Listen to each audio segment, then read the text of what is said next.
nga. Bakang ko lang siya. Nay. Nga, Jenay. Dawat na mamot dito. Pagkakagula agas ko kumadinak pinabalian dyan paglaba. Ano daw yan, ma? Ano? Gamot daw para sa gamot. Para sa gamot mo. Para sa Gamot. gamot, Nay. Taga saan kayo, Nay? Sulana siya. Sulana. Kasi kayo ni Ma'am Lilia? One ma'am, siya natama. Sa CBMC po. Sa CBMC? Awa nga mo di agas ko nga pang puso pinadya may saman duwag klase kasi nanginang kami na Ay, para sa puso. One ma'am, binulan-bulan naka-check-check up ma'am. Pero ang kayo dumawat ka dita? Dita.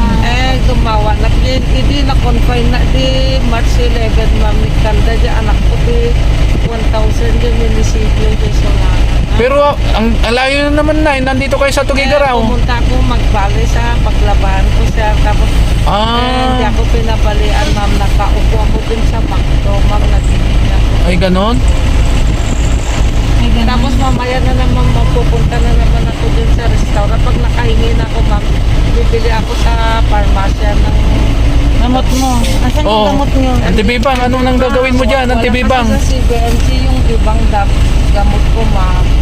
Yung ano ma'am, yung kasi yung mahal ma'am wala. Hindi sila maglabas ma'am sa CBMC. Oh, anong gagawin mo dyan? Mura lang ang binigay nila yung para sa high blood. Anong gagawin mo dyan, Antibibang? Siyempre, bigyan natin ng konting tulong si nanay. Ma'am, Sige, Nay. Sige, Nay. Andyan si Antibibang. Namin ma'am. Byuda ka. Dati na makisel-sel to the year 2011 din natay nila kayo. Ay, ganon. Pero nagkaroon ng sakit. O, sige na, ma. Bigyan mo na siya.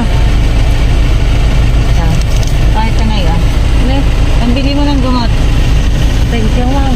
O gawid ka nay Ma'am. Taga Sulana kayo, ma'am? Sir. Ma'am? Solana sir. Ano yan? Ma'am, thank you anak ka. God bless you. Agawid kayo na.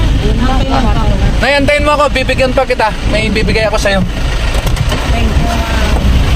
Anak, thank you. Bigyan natin si nanay kasi biruin mo taga Tugigaraw ay taga Sulana tapos nandito sa Tugigaraw nanghihingi ng mga kwan. Nayo. Kumati Pasensyakan Pasensyakan. Ano usan nyo? Sa bag niya.